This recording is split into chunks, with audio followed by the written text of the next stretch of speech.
All right, so this is the first session in Sadeh. As you can see, there's a different background here. And this should be the final of the introductory sessions to the second section of the Cepheid Zero. So, because you weren't here last week, let me kind of recap what we spoke about. So, what we did last week was to look at we did an overview of that second section of the Cepheid Zero. Discussed what's there, and then connected it with the Rambam and with Abulafia, with the Rambam's theory of prophecy, and how Abulafia discusses it in terms of the intellect and the imagination. So let me just share screen with you,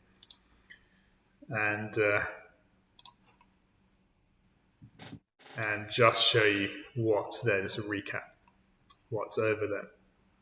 So this second section of Cepheid Zero is my way of discussing the last 6 Mishnayot of the Gra version, which I believe is the same as all the other versions actually of the first chapter. And this is where the Sfirot start to be discussed separately. So each one of these Mishnayot discusses the Sfirot separately.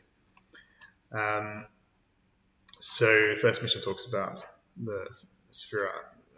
Talks about the Chat, first Sfirah, second Mishnah, second Sfirah, third Mishnah, third Sfirah, fourth Mishnah, fourth Sfirah, then the fifth Mishnah talks about the 6 Sfirot, and the final Mishnah just gives you the general, all of the Sfirot that are there.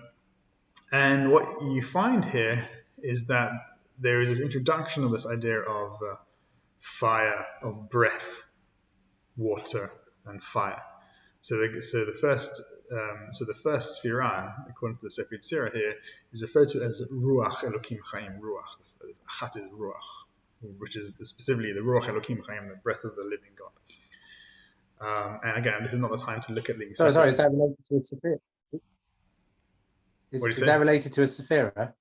Yeah, so the Cepheid Zero related to a Sephira? Yes. So the Cepheid Zero discusses the Sfirot in terms of these elements of water, breath, fire, and water. So it discusses. Yeah. So fire is Bina, Chochmah is water, and Keter is air, or Tiferes is air. Exactly right. Exactly. So that's what I remember now. Yeah. So one of the things that we saw last week actually was what the Gra's understanding of it. So the first Sephira, which is breath, or the breath of the living God, that refers to Atik Yomin, which is the inner aspect of Keter, and the second breath, which is Ruach Miruach, breath from breath, refers to Arich Anpin, which is the outer aspect of Keter, and then water is Chochmah, fire is Bina, and the 6 directions are the 6 Sfirot from Chesed to Yesod. Now, what I said last week, which is kind of relevant, is what I noticed is that the gematria of Chakak v'Chatzav, so this is the first introduction of this concept of Chakak v'Chatzav, which is the 2 technical terms concerning the practices of Kabbalah Nevuit, ecstatic prophetic Kabbalah, and 2 practices. So there are actually 5 in total, which we'll see in the next section. These are the first 2, Chakak v'Chatzav. The gematria of Chakak v'Chatzav is Vashov. It's the same as the numerical value of Vashov, which is the returning part of Ratzu Vashov. So that's why kind of what we're looking at here, and why I kind of am looking at this particular section as a continuation of the aspect of Ishtalut de Oraita, Ishtalut de Kuchabichul Amindele, the strivings of the Torah. So we saw that HaTorah is the gematria of Yeshev Badad V'Yidam Kinat Halalav. Let him sit alone and be silent, because God has placed this upon you. And so this idea of returning is returning into silence. Shuv lamakom, return to, if your mouth wants to speak, return to the place. And makom is makom moshalam, the place of the universe. So Chakak v'Chatzav is returning to that place, which is the process of the prophetic process, which which we saw is as this ishtalut de'orata, the striving of Torah, which the Zohar also says ishtalut the kucha b'chol mindale, the striving of the Blessed Holy One to know Him. This is the prophetic process, and so we saw in the Beit Yaakov, who brings this idea that this is what happens during prophecy and what happened during the giving of the Ten Commandments was that God silenced our inner inclinations. He silenced the tiradot ha'olam, the distractions of the world. And he purified our consciousness, our da'at, so that we memele of itself, of ourselves or of themselves, referring to Bnei Israel, heard the sound of creation, which is the sound of the Ten Commandments. So the sound of creation of the Asra Ma'amarot, the 10 sayings, which are those same diberot as we heard at Matan Torah. So again, this is the process. This is the prophetic experience. It says the Midrash says a maidservant saw. Well, that was actually at the Yam Suf. Okay, forget that one then. But that it was a prophetic experience. That was the process there. So all the prophecy, it says the Midrash there, says all comes from that same kol, which is that kol gadol b'lo the one voice, which was never repeated, because it's continuously being spoken from Har Horeb. There is a bat kol there is a voice and echo that comes from the Har Horeb, which is Har Sinai. Every day, that's what the Gemara says. This is that same. So this is why this is the returning process. They're going back to Sfirot, going back to the returning to the place which is Hinem HaKomiti. Also, here is the where God speaks to Abraham. So Moshe is saying, "Here is a place with me," before he perceives God, before he sees God's back. So this is why this whole thing is a prophetic process, returning to God, and that's why it still concerns the Sfirot. So it's still part of that process. So that's what we discussed last week, and going back to how does the Rambam fit into this? So we saw the Rambam has 3 preparations for the acquisition of prophecy, and that is the perfection of the intellect, which is that faculty which is able to distinguish between truth and falsehood, the perfection of the imaginative faculty, which is the ability to see, and the Rambam says that imagination is what occurs when our sense one of the abilities to, or is one of the faculties of imagination is the retention of sensory experience or memory, which is connected to the past, which is chokhmah also, which is connected to the past. And that imagination is most powerful when the senses are not in use, which is why a dream is called nobelit, an unripe fruit of prophecy, because it is. And Rambam says there it is a prophecy. It's the same thing. It's just an unripe version of it. So a ripened version of it would be the perfection of the imagination. Again, so that leads to the third qualification, which is the control over our sensory experience. And the Rambam was very clear that physicality, sensory experience, was a negative thing, especially regarding the sense of touch. And so what we see there is that is the Rambam's view of it. Why? Because he says that when our senses are drawing us, just like with Beit Yaakov, exactly the same principle. When our senses are drawing us away or into sensory experience,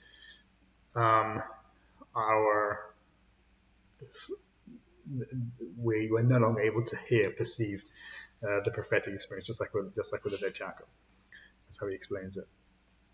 And again, so this is why the Abulafia talks about it in terms of hergesh. Hergesh means sensation. So these are the 3 faculties, and what we looked at last week was that chokhmah, just like I said earlier, chokhmah corresponds more or less to imagination. There is a similarity there. and intellect with bina. Bina is the ability to discern between one thing and another, to the quality of distinction. And whereas chokhmah is that which unifies things. It likens one thing to another, which is the meaning of dimyon, demut, liken one thing to another. It finds a similarity, and it's a unifying process. Whereas bina is a distinction, is a dividing process, dividing one thing from another thing.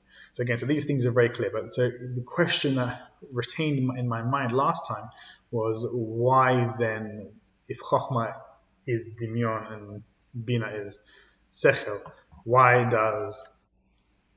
is dimyon seemingly beneath or below sechel? Why sechel seems to be a higher thing? And actually, I realized something based on the theory of the left and the right brains, which is, again, I mentioned it to you a few times beforehand, but it's something which has been influenced me recently. It's a book by Ian McGilchrist, who published it actually 10 years ago, called The Master and His Emissary. And he's actually just published a new book last year called The Matter with Things, which is a very long, dense book, double volume book. And he actually makes this connection in the new book between the left brain and bina, and the right brain and chokhmah, and actually keter as a unifying process of it. So it's really interesting how he brings it in. In the previous book he didn't mention it. He must have been in contact with people who kind of told him about that similarity, because what he seemed to be describing in the original book was the differentiation between chokhmah and bina. And so if we look at it from that perspective of the qualities, the characteristic of left brain versus the characteristic of the right brain, then the imagination, this idea of imagination, how we look at it, or how the Rambam looks at it and how Abu Lafi look at it, in a kind of negative sense, that seems to me how the left brain, and how McGilchrist describes in his books, how the left brain will perceive the right brain, and how science originally perceived the right brain as well. And that's why his book was called The Master and His Emissary, because originally they believed that the right brain was in the inferior hemisphere, i.e. the emissary, and the left brain was originally considered the one in control, because it had a better grasp of the language. But actually, he inverts it. You go on? Well, yeah. So in his book, he inverts it. He says actually the right hemisphere is the master, or should be the master, and the left brain is actually the emissary. The right brain has a greater perception over things. And so what it occurs to me is that if the Rambam was promoting this left brain kind of perception, which he seems to be doing so, the conquest of reason over imagination, of reason over kind of feeling, or that kind of mindset. The thing is, hard to map. First of all, I mean, he would put Seichel higher, because that's the philosophical inheritance. Right. Seichel is top notch. Right. There's a problem with mapping though, and I'm very interested, and I always find it really hard throughout the tradition to establish what Seichel really kind of is, or what it's trying to do. Because the thing is, with master and emissary, when you're talking about right brain, hang on, have I got the right way? Right is intuitive brain, right? Well, yeah, I mean, it's again, like, in order to, you haven't read the book, so I'd recommend reading the book, because I've never explained it in a quite the most articulate way, probably. Yeah, good. All I'm saying is like the intuitive side of the brain, which I think is the right side. Yeah. Yeah. The so-called intuitive side is supposed to be the kind of non-dualistic side. Whereas when you read about Seichel in Rambam and Greek philosophy, it is about logos, reason. Yeah. And you said yourself, it can distinguish truth from false. Yeah.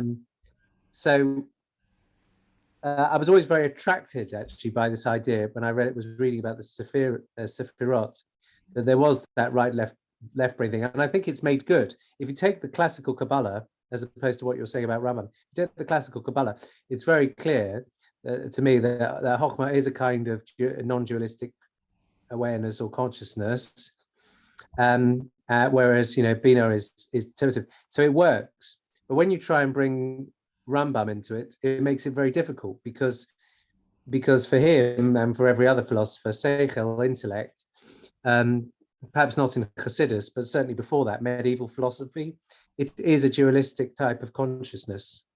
Yeah, no, but that's my point. I'm saying Sechel is Bina. Oh, you're saying Sechel's Bina. Fine. Well, what's imagination? That's what I'm saying. No, so that's what I'm saying. That's my point. I'm making it that because if Sechel is Bina, which it seems to be corresponding to Bina, then imagination would therefore be Chokhmah, but imagination is always seen as lower. So therefore, and also imagination doesn't always elicit the idea of an intuitive knowing, an intuitive awareness. No, I don't think you can map that. Imagination, I don't think could be mapped onto Chokhmah. It's not. So this is why, yeah. So that's what I'm saying. This is why this is my point I'm trying to make. So my point I'm trying to make is if it doesn't make sense, it doesn't actually map. It doesn't seem to map on, unless this is what I'm bringing in McGilchrist and Master and Emissary from the perspective of the left brain. The way the left brain looks at the right brain, it looks at it as imagination. It sees it as imaginary, as in it's not real. The left brain perceives itself or views itself as having the concrete understanding, knowing between truth and falsehood, and the right brain is imaginary. Or it's just making things up. It's making these connections which are not real connections, right? And so that's why I'm saying that the intellect and imagination perhaps do map onto Chokhmah and Bina, but from the perspective of from the perspective of the left brain, from the perspective of Sechel, it looks like imagination. But actually, from the perspective of Chokhmah, of the bright brain, it's actually a higher level. So I see exactly what you mean. It's like saying, oh, these intuitive people, there's all this airy fairy imagination stuff going on. That kind of attitude. That's exactly it. Yeah. I get you. That's what I'm saying. So that's what I'm saying. It kind of makes sense to me. It's an interesting idea. I think this is one of the problems with trying to map the Jewish, like Platonic philosophical tradition onto Kabbalah and trying to unify them. Yeah, it often just doesn't work very well, and you should take each of its own terms. I mean, yes, again, in a general sense, I agree with you, but I'm really starting to look at it as it's actually starts to make more sense to me, like that he can map it on like that, but it's just a misunderstanding of what imagination actually is. I remember there's many occasions where, or I remember a specific occasion where somebody was being talking to me about irrational things, and I used the word imagination, and he took offense to that imagination. But actually, I didn't mean it in an offensive way. I meant it the imagination is a very powerful tool, and actually can give you more information. It actually in some ways contains more truth to it, but as long as you understand it effectively. Imagination has in those times anyway, has a much more literal meaning than what imagination means now. It means something exactly. Basically completely different. Yeah. So again, I think imagination is again, and even if you look at the Rambam in those sections that we looked at, the imagination is a crucial element to prophetic experience. You have to have a perfected imagination, because he says that the more perfect your imagination, the more truth the more perfect your imagination is, the more truth, the more your dreams will reflect truth. It's very difficult, and I'd love it if there were a book directly on the uses of kind of keywords for consciousness in the Jewish tradition. But it's like when you get down to Hasidic literature, it's kind of, you've got words like seichel and machshava, and kind of they don't. it's completely dependent really on context, how you translate it, because often it seems to mean like a kind of very deep knowledge, as in like it's kind of, it's conceptualized knowledge. It's Yeah. not just the act of awareness, but it's a very deep knowledge, from a lot of reflection. It's like a concept which you've really, it's the consciousness of like concepts which you've really kind of nailed and reflected on. But then there's sometimes it's used and you think it's just a word for what we would call like just awareness, bare awareness. Yeah. And then these terms, of course, machshava doesn't really seem to appear so much in the medieval philosophers a bit. Seichel appears all over the place, but it means something completely different, something Aristotelian. And it'd be lovely to have a book just which kind of tries to sort of, like a textbook, which kind of sets out how these words are treated through the centuries by different people. Yeah. Yeah. No, very true. It would be interesting to see that. I mean, in my book, I basically have played fast and loose with these terms because, like, to a degree, it's difficult. Yeah, I'm more respectful than that, but it's like, you don't really know how to translate them. Yeah. Yeah. Yeah. Anyway, Yeah, no, it's that's an true. aside. Again, look, I'm being loose. I mean, I always make sure that I'm trying. I really not being rigid about these definitions. It's just a useful way of Mm. reflecting. It's like a useful filter through which to view another idea. So it's Mm. never again. This is the benefit of the people who are watching this video. Never take what I'm saying as though it's absolute, because again, like I've said, I've used this analogy on many occasions. Kabbalah and reality is more like viewing. It's like a three-dimensional being viewing something which is of more than 3 dimensions, 4 dimensions, 5 dimensions, and therefore therefore it appears differently. So again, an example I give is to a two-dimensional being. The perception of a three-dimensional object, or let's say a ball, sphere, passing through their plane of existence would change depending on just the movement. So if you were living on a flat surface, if you were a two-dimensional being and this ball, a three-dimensional being passes a ball through your domain, through your space, that they will perceive it first as a dot, a point, and then as an expanding circle up to a certain point, and then as a contracting circle back to a point, and then nothing. So that's how they'll see it. So they could argue these two-dimensional beings as to what is this object. Some will say it's a point. Some will say no, it's a circle of this diameter, and some people say no, it's a circle of this diameter. So it has different dimensions, and none of them are wrong. But ultimately, they're not correct either, because what they're doing is perceiving this. None of them capture the reality that this is a sphere and not a circle or not a point. So again, so that's how I see this, especially with Kabbalah, that we're viewing something which is not, which we can't see all of it at the same time. We can only see part of it, and so when we look at this part of it, we can look at it like this. So that's why I use these principles, these ideas, as an angle to look at our reality and the reality of the Sefirot and the Kabbalah and the world and the universe. Mm. So again, so that's why for me it's just I'm looking at it as though Dimyon corresponds to Chokhmah, and on one level it's a loose way of looking at it. On another level, actually, this is what I'm saying. This is what recently I've been more convinced by it, by seeing Dimyon, imagination, from the prism of Bina, of Sechel, as the kind of the left brain. As from that perspective, it seems like an imagination, but actually, it's an intuition. It's a deeper sense of wholeness. That's there. Anyway, that was just. This is meant to be just an introduction or recap of last week. Another thing, actually, getting back onto that, which I didn't mention last week, was that the Piaseczner Rebbe in Bnei Machshava Tova. And you mentioned Chassidus, you mentioned the idea of Machshava, but he talks about Sechel and Dimyon in that. It's a small book. He talks about Sechel and Dimyon, and he says that his whole book is about how do we acquire this Machshava Tova, this good thought, which is really kind of comes across as a mindfulness practice where it's a specific kind of mindfulness of God. His purpose in that book is to bring you to a state, to a recognition of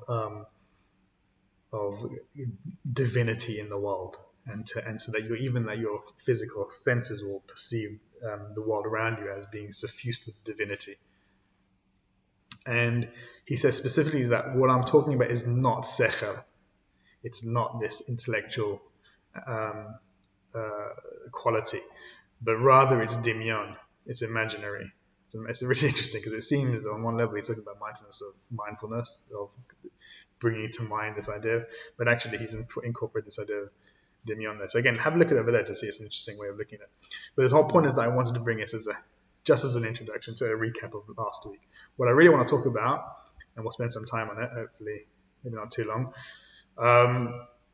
is the third quality, which is hergesh, which is Abu Lafia talks about as hergesh, and which the Rambam speaks about the tikkun hamidot and the overcoming of your sensory experience, governance over the senses, and how the Bet Yaakov speaks about as the overcoming of the distractions of the world, the physical distraction, the worldly distractions, and the purification of da'at, of your consciousness, awareness. So when we look at these ideas here, so again, like I mentioned at the end of last week's session, that these ideas correspond to the Klipot. And so let's look now at where the Klipot manifests. According to the Ari, the world is comprised of the physical that we exist in, that we live in, which is comprised of good and evil, and mostly evil and a bit of good. That corresponds to the Olam HaKlipot, the world of the Klipot. A Klipot is a shell, right? And a shell surrounds a fruit. So just like we saw in the Rambam, how dream is called nobility, unripe fruit of prophecy, therefore prophecy is the ripe fruit. So the Klipot surround the fruit, and the fruit inside of it is prophecy, which is awareness and knowledge of God, of divinity in the world. And the Ari defines 4 Klipot, and these Klipot come from Ezekiel's vision, which is why, again, it's clear that it's connected to prophecy. So let's have a look at Ezekiel's vision.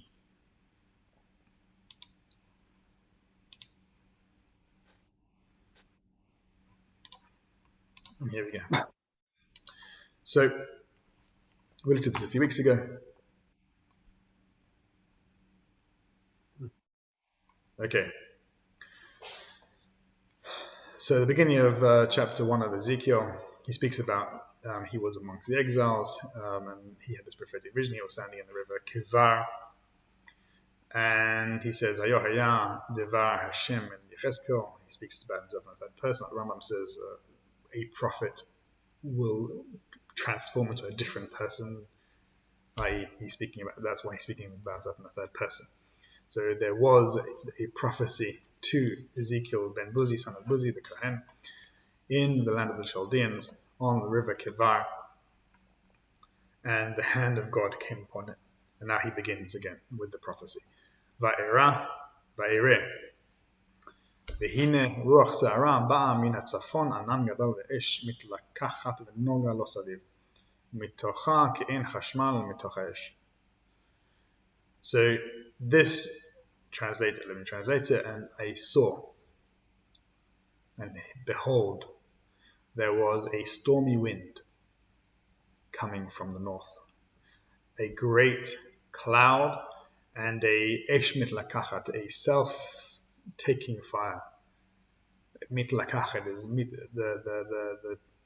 the tough there, is reflexive. The word mitlakachat is a reflexive word, it's referring to itself, whereas lokech is to take. So mitlakachat, the way they translate it here is a flashing fire. And v'noga lo saviv, and there is a glow around about it. When we tocha, within this glow, ke'en ha'chashmal, like the appearance of chashmal, which is amber, which is translated as amber. Modern Hebrew talks about it as electricity. I think the reason why is because in the thing is that Septuagint it refers to as electron, translated as electron. Electrum is electron is the Greek for amber, and electrum is the Latin for amber. Right. There you go. So chashmal. So Yeah. So that's where I don't know why is electricity come from that from electron. it was kind of seen like the amber was seen as some magic stone or something. But I think also amber. What is it like? You get a lot of static from it. I would have to look into it. I'm not sure, but it's Static could be, it's somehow. But anyway, the Latin and the Greek words electrum, and that's where we get the word electricity from. Right. So that's I guess Israelis took the same idea. So chashmal is referring to electricity. Anyway, so there was the appearance, like the likeness of chashmal within the fire. Now, forget about amber, forget about electricity. The Gemara says this talks about chashmal. And first of all, it says hen hen. It says chashmal is hen hen ba'aseh merkava. So I'm not sure. Gemara is answering when the Gemara talks about ask the question, what is ma'aseh merkava? What is the workings of the chariot? It says hen hen chashmal. As in the chashmal, that is the working of the chariot. So it's unlikely that the actual word itself, but that seems to be literally what the Gemara says there. But it's the whole section is ma'aseh merkava. But the Gemara there, I believe, if I remember correctly, it says that chashmal is a combination of two words, chash and mal. Chash meaning silence, this is for the Aramaic for silence, and mal meaning speaking. So it can be translated as a speaking silence. So I think the Gemara says it's talking about a specific type of angel. Sometimes they speak and sometimes they're silent. This is the same idea that we see as a Ratzu B'Shov. Again, we see the same idea of Ratzu B'Shov later on regarding the Chayot HaKodesh. And also there's what he says here, Kamara Bazak. I think it was for Kamara Bazak. There you go. Ratzu B'Shov Kamara Bazak. Yeah. The Chayot HaKodesh, the living angels, creatures were running and returning, like the appearance of light. And then it says something else about Ratzu B'Shov regarding some kind of spark later on that's running and returning between them. I can't remember exactly where that was. But it's in the same section. So later on, so this chashmal possibly is connected to the Ratzu B'Shov, the running and returning. In any case, this pasuk is where the Ari derives the 4 Klipot. So what the Ari sees here in this pasuk is the prophet Yechezkel's movement or transcendence of these 4 Klipot, and then he reaches what is the Ma'aseh Merkava, the vision of the prophecy, which is the Chashmal. So he passes through these 4 things. What are these 4 things? The first is Ruach Sa'ara, that's the first Klipah. The second is Anan Gadol, a great cloud, and the third is Esh Mitlakachat, this self-taking fire. And the fourth is Noga, this light, this glow around about the fire. So these are the 4 Klipot.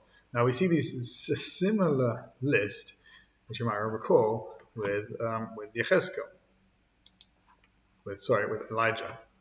So after Elijah, just the context of this section, after Elijah has the famous machloket with the prophets of the Baal on Har Carmel, he's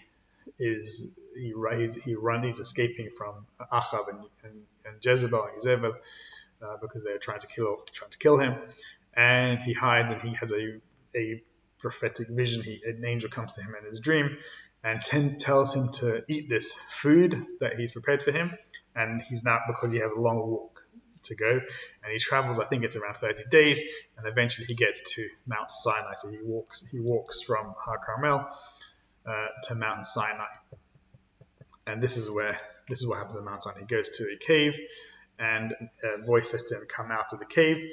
ויאמר צא ועמדת בהר. The voice says to him, come out and stand upon the mountain לפני Hashem, before God. והנה, Hashem over, and here God is passing. ברוח גדולה וחזק מפרק הרים ושבר סלעים. There is a great wind, very great and strong wind, which is breaking the mountains, or dismantling the mountains and shattering rocks before God. And then it says, Lo baruach Hashem. God is not in the wind. V'achar ruach ra'ash. And after the wind, there is this ra'ash, this earthquake, great noise. Lo barash Hashem. But God is not in this earthquake. V'achar ra'ash. And after the earthquake, esh, there is fire. But again, lo ba'esh Hashem. Hashem is not in the wind, in the fire, sorry. But after the fire is kol dmamadaka, a thin, literally a voice of silent or thin, silent voice.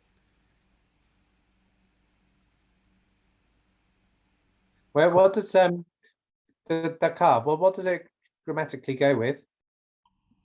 Can we go with damama? So I'd read it as kol dmama, a voice of silence, which is daka, which is thin. That's how I see it. That's why I read it. I mean, the voice, yeah, voice of.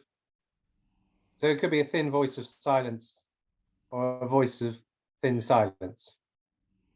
Yeah, I mean, I see it as a thin voice of silence. That's how I read it, kol dmama, which is daka. That's how I read it. But again, it could be a thin and silent voice. I like to make the point. So kol is like it's a bog standard translation as well as voice sound. Yeah. Yeah, we'll see this idea actually in the Sefer Yetzirah, because dmama can also mean humming, because it says later on in that mem domemet, that mem, which corresponds to ruach, which corresponds to maim, is domemet, which means literally silent, but actually it can be translated as. In theory, sound of silence is a legitimate translation of kol dmama, isn't it? Yeah, sound of silence. Yeah, kol dmama. That's how kol dmama. Sound of silence. The reason I ask this is because, you know, in a way, it could be very much one can't describe such original experience or know, but you know, the idea that it's possibly what we would call the sound of silence is a possibility. Yeah. Whereas of course it's almost always translated as it's not silence, it's a voice which is just is soft, which is a very different thing.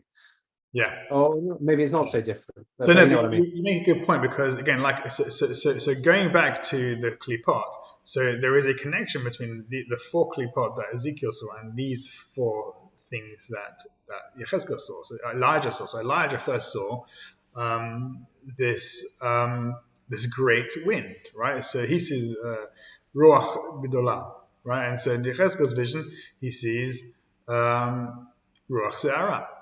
Right, and then Elijah sees, but God wasn't in the wind. So just again, the same idea that God isn't in the wind. God isn't in the Klipot in that sense, in the literal sense, right? But then after the wind, there is this Rash, and so Rash would correspond with Yechezkel's Anan Gadol, great cloud, right? And God wasn't in the cloud, and afterwards they both see fire. So Elijah sees Ish. And Yechezkel sees Esh mitlakachat.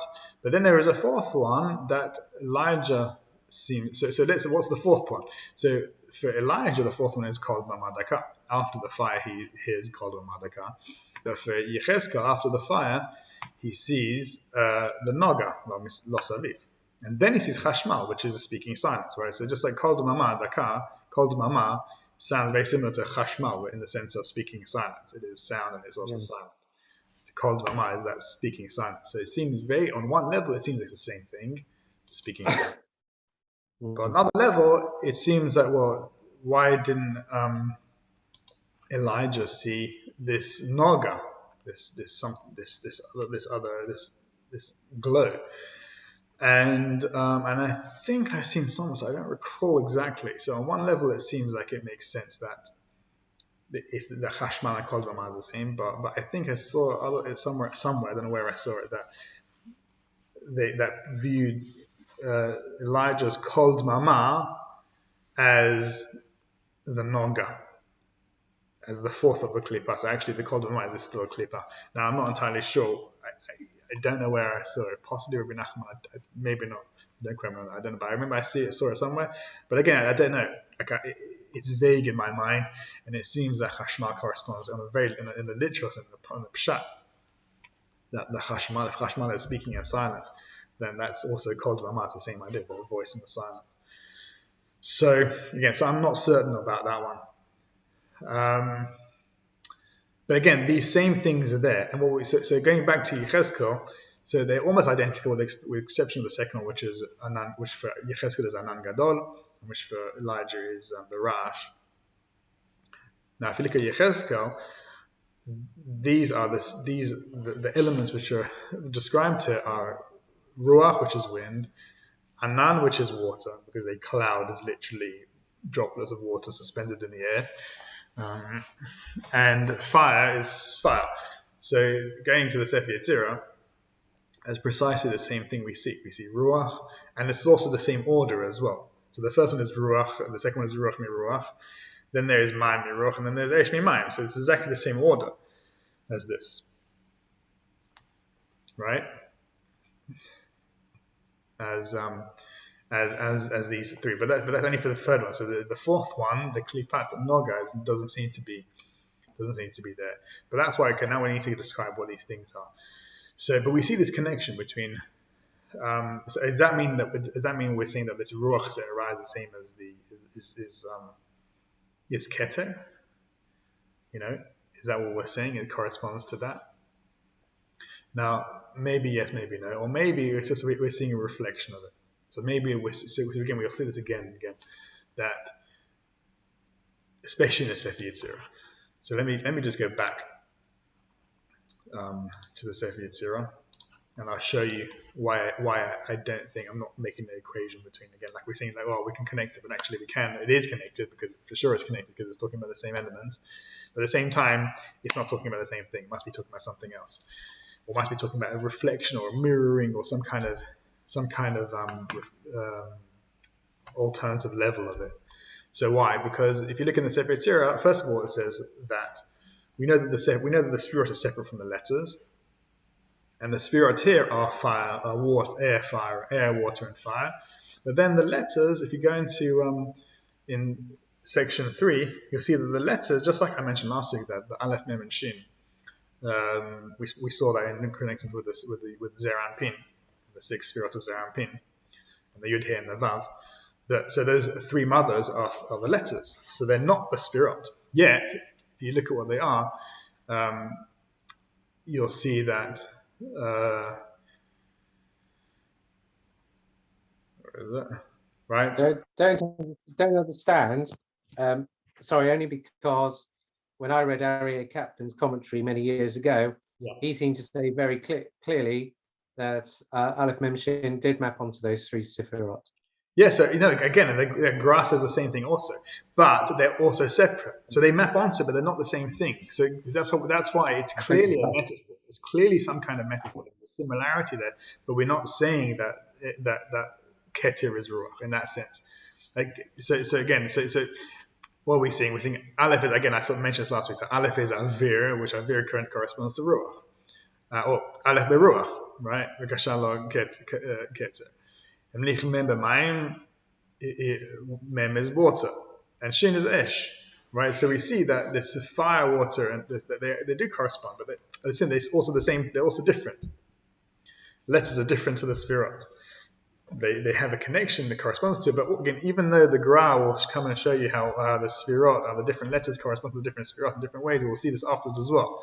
We'll see how the seven kfulot, the 7 doubled letters, correspond to the Sefirot, the 7 Sefirot from Chesed to Malchut, and how the 12 simple letters correspond to the 6 Sefirot also from Chesed to Yesod, But that doesn't necessarily mean that they are the same, because all of the whole universe is aspects of the Sefirot, or reflection, like we saw in the first section of Sefer Yetzirah here.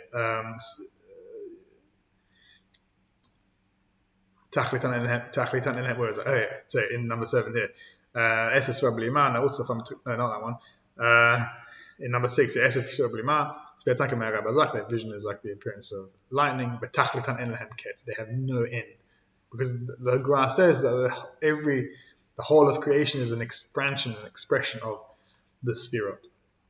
So they are the Sefirot, but again, they are separate. So again, the Klipot will also correspond to it. We know that the Klipot correspond to it. So actually, that's exactly what we see in Rav Tzadok and in Chassidut, that the Sefirot, that the Klipot correspond to different Sefirot. And so again, the Ari talks about the Sitra Achra, which is the universe, the other side, the universe of the Klipot. It has its own 10 Sefirot. And just like we have the 4 letters of Yud Hey Vav Hey, so the 4 Klipot correspond to the 4 letters of Yud Hey Vav Hey. What is Yud Hey Vav Hey? Yud Hey Vav Hey is Chochma, Bina, Ket, Zer Anpin, and Malchut. So the same idea. And so we see in Rav Tzadok, I don't want to go into all the different actual texts of it, but for Rav Tzadok, I'm going to come out of this actually. You can see it better. So for Rav Tzadok, Chochma, the Klipot map on to these Sefirot, and he explains it thus. He says that, I have to go to find it actually, 1 second.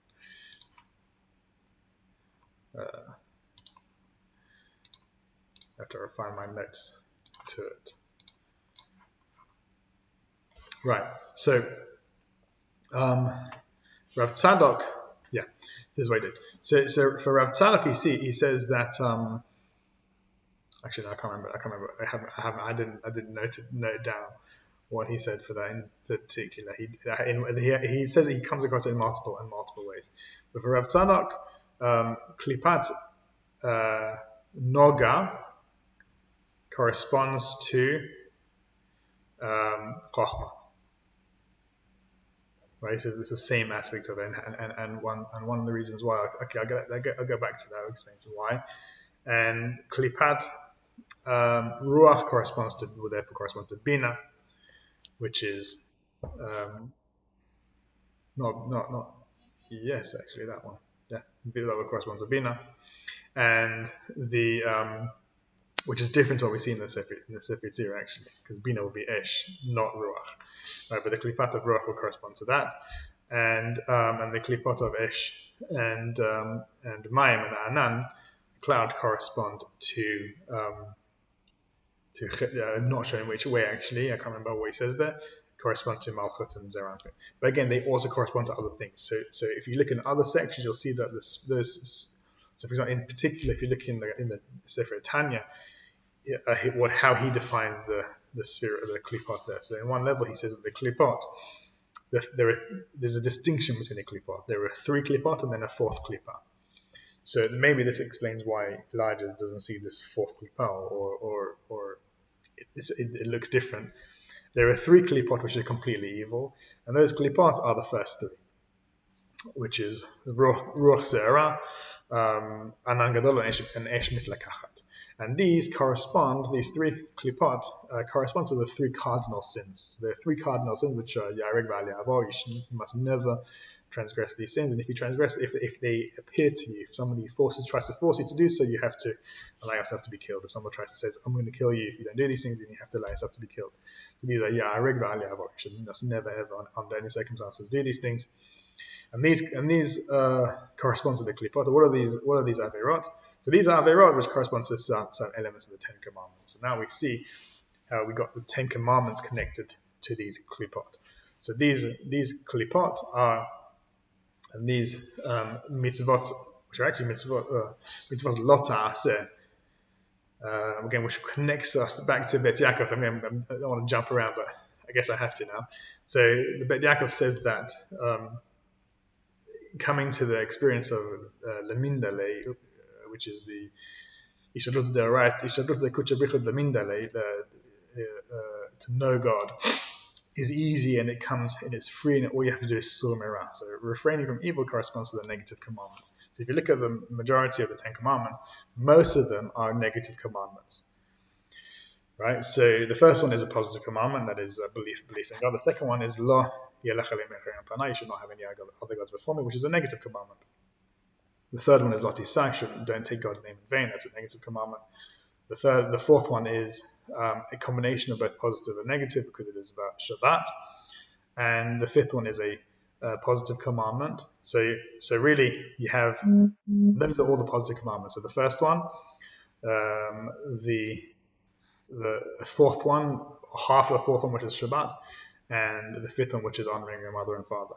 Those are the only 3 positive commandments. All the other ones are negative. And even Shabbat is negative. So it's half negative, half positive. And the negative commandments, which correspond to the Klipot. The first one, the first Klipah is Lo yelech Elohim al panai.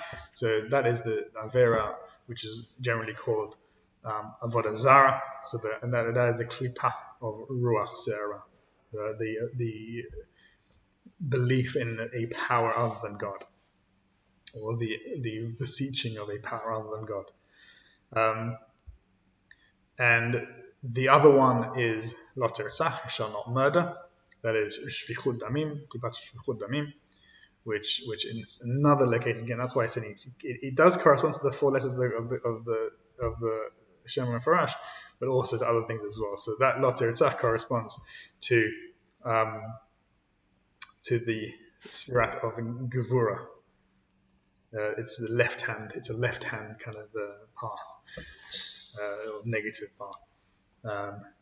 And the other one is Lotin Af, which is do not commit adultery, which is called generally Giloy Arayot, the uncovering of negatives, which corresponds to the sphere of Chesed, the negative aspect of the sphere of Chesed. So these klipot correspond directly to mitzvot, but particularly specifically lot ta'aseh. So this is it actually gives us a teaching of how do we overcome these klipot, how do we bypass these klipot. So even though we can see them as ruach zera, anan gadol, and eshmet lakachat, but what does that mean? It means the first one is belief in other gods. So we have to give up our belief in other gods and just seek our trust, seek our refuge in the one God. Again, and this is the Rambam says that this mitzvah is an intellectual mitzvah. It connects to the mind, which is why possibly it connects with the sphere of Bina in another location. But it is an intellectual one. It's the ability to discern between truth and falsehood. So he says it's an intellectual one. So actually, it's about. So it's because it's a negative commandment. It's not. It doesn't require us to necessarily believe in God. It requires us to not believe in other gods. So that's why when we look worshipping of an object or a celestial body or any other created being as God, that is not seeing things as they are. It is not seeing things truthfully. That is a mistake of truth and falsehood. So that's why you can look at. That's why Rambam talks about it as a mitzvah corresponding to an intellectual activity. You can look at it as a delusion. You can read it as a delusion, as a falsehood, as a belief in something which is not true. To the point that you created a deity out of it, created some kind of power out of it. So this practice, this klipah, the first one, is coming to a recognition of the non-power, of the powerlessness of those objects around us. And that's why it's, if you look at it in terms of hergesh, in terms of the distractions of our physicality, or even actually you can look at it as the purification of consciousness, of awareness, that we are, and this is if you look at a bit of Machshavah Tova also, and the PSS things are the same thing, that we are distracted and we become fixated on physicality, on physical objects and physical things, or and sometimes even on intellectual things, on ideas and thoughts. that prevents us from seeing the creator of the universe. That prevents us from seeing clearly or from having that experience of the creator of the universe. So when we come to the recognition of our own delusions, that we can start to see that is the purification of that, purification of our consciousness there. That's what the Beit Yaakov talks about. So that's the first of the klipot that we must bypass. The next one we have to bypass is the anan gadol, which corresponds to gilo arayot, which is physical craving, which is elsewhere Rav Tzadok talks about it as ta'ava. He describes it as ta'ava, that craving, the desire for things, and in particular for gilo arayot. That is the same kind of craving towards physicality like that. So that is the second klipa that we must pass by. We must overcome out that tendency. Exactly how the Rambam describes it in the Merit of Him. Overcoming and being able to conquer that tendency towards physical attraction. And the final of these negative klipot is the klipat of Esh, which is, again, Esh has this, the fire has this kind of connotation of it almost feels angry, just thinking about it. And that's so the Rav Tzadok talks about it both as retzach, as murder, and as kina, as jealousy. So as in jealousy kind of leads to murder. So again, jealousy seems to be connected to craving and desire, but actually in other places, again, he also talks about it in terms of retzach, which is a kind of a desire to destroy and to get rid of something that we don't like, that we don't want to exist.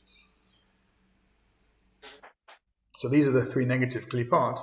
These are the three klipot of purely evil, which we must transcend in order to go there. And the fourth klipa is klipat noga. And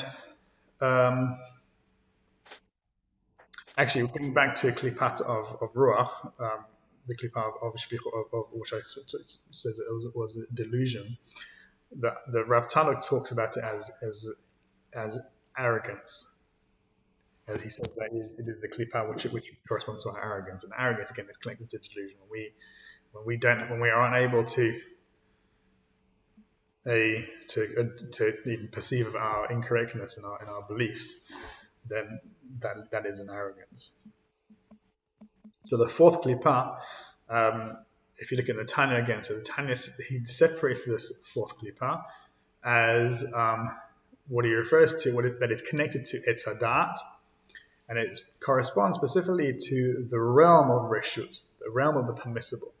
So he says that in the realm of the permissible, some things can be good and some things can be bad.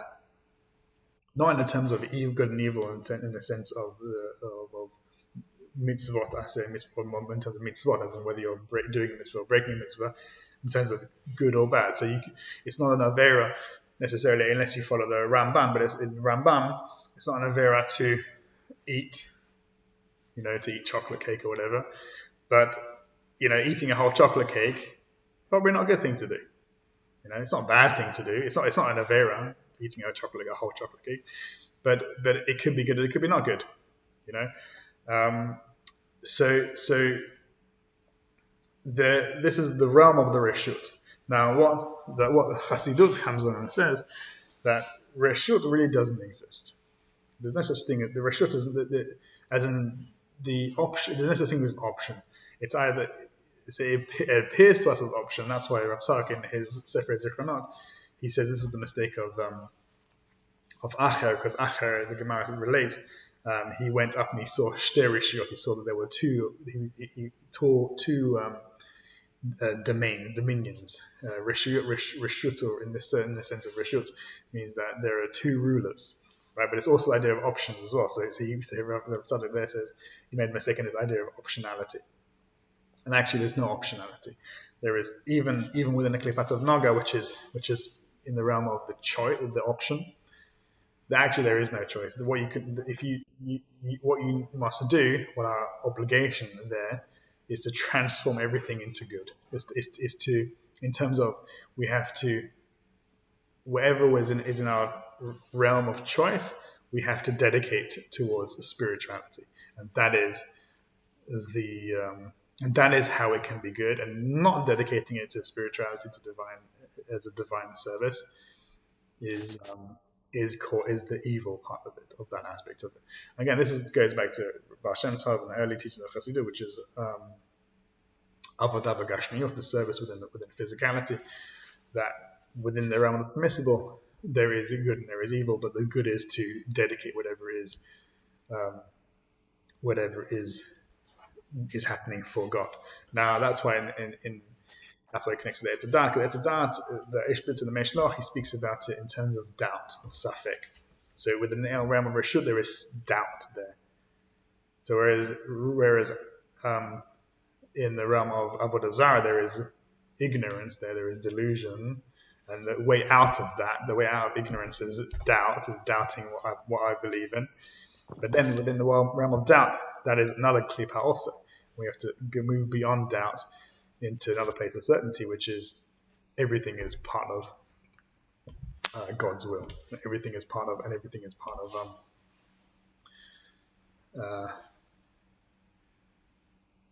yeah. I don't know how to put it. Everything, this whole sphere of optionality must be dedicated and committed to divine service, and that would be this fourth klipa. Once we're able to do that, then we see the chashmal. Then we're able to see this still silent voice, the kol damar, the still voice, which is that vashov, that returning to God, the completion of Sur Merah, where all of our distractions of the world and the dullness of our consciousness, of our awareness, has been removed, and we are able to hear and see the vision and appearance of God there.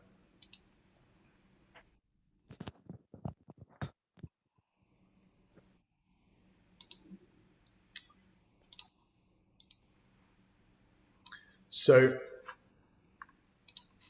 any questions on that? Comments? No. But it is actually quite a lot of ground covered. Yeah, sorry, I kind of raced ahead with it. No, that's fine. Yeah, I mean, it's really interesting, very interesting. I mean, I like the idea anyway, because working with it myself, just whatever it is, you just dedicate it, and it's not as though there's one mitzvah better than another, or one job that's better than another. Of course, the question is the quality you're bringing to it. Right. Yeah. He's not anti-Nemayan though. He's not saying. I think you said at one point within the permissible. Exactly, within the permissible. So that's why it's funny, because I think most of the time we're not within the realms of the three klipot. We're rarely do we have this. I mean, not really. I mean, depending on who you are and where you live, I suppose. But how often do we have this pull towards these giloy ariyot and shfichut damim? I mean, we do have, in some extent, with interpersonal relationships. Again, we probably more have the idea of avodah zarah, as in, like, we're believing in certain things which not necessarily we believe. I make the government into avodah zarah because I'm dependent on them for whatever reason, or money or whatever it is. That's avodah zarah. Yeah. Because I'm holding that as that thing which I'm craving and wanting. So on that level, there is possibly avodah zarah, but a lot of the time it's reshut. Do I do this? Do I do that? And so even within there, we're still within a klipa.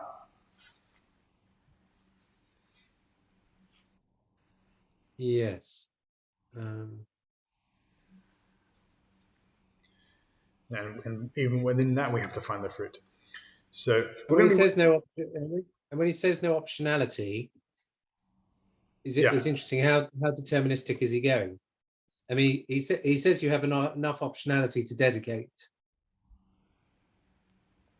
So yeah, I mean, we'll have to look into look into it in kind of how he talks about it, because he doesn't say, because again, Rav Tzadok is a determinist, but also he doesn't he also believes in free will as well. So free will is part of it. But again, so I don't want to go into the kind of philosophy behind it necessarily, but like even within the Tanya, it's like when you're faced with a choice, which is not a choice between good and evil, but it's a choice between one thing and another thing, chocolate ice cream or vanilla ice cream. Neither of them are good or evil, but the choice you have to make is this part of your divine service or not, and that's the choice. Yeah. It's not a choice between chocolate and vanilla. It's a choice between, is this in service of divine service, or is this self-serving? Where do I find the aspiration? Sort of, yeah. And that's why, again, that's connected to the Rambam. The Rambam brings about it also. He talks about it in the Shemona Prakim, his son Abraham and Rambam. He also brings it in his highway, in his tarika, in his path to God. This idea of like dedicating every one of your actions to God, so all your actions become part of the divine service. Mm. And the Beit Yaakov talks about it as well in his. I think he talks about it in his Haggadah Shel Pesach and Ishbitzer. Yeah. I'm sure I've probably got 20 quotes on the subject. yeah, exactly. So it's that principle of taking reshut and giving it over to God, taking whatever, dedicating your actions to higher purpose. I've actually got to go in a sec. Yeah. So great. We're going to be carrying on with this, and I just want to introduce the topic, and then next week, B'ezrat Hashem, we'll start looking at the different paths of the practice of the intellect and the practice of the imagination, the Chokhmah meditation and Bina meditation, which Ari Kaplan talks about also in his commentary on Sefer Yetzirah, and we'll see eventually we'll see the shiluv, the combination of that within Keter, and how what that means and how that manifests. So let's see how it goes, and have a good week. Thank you very much.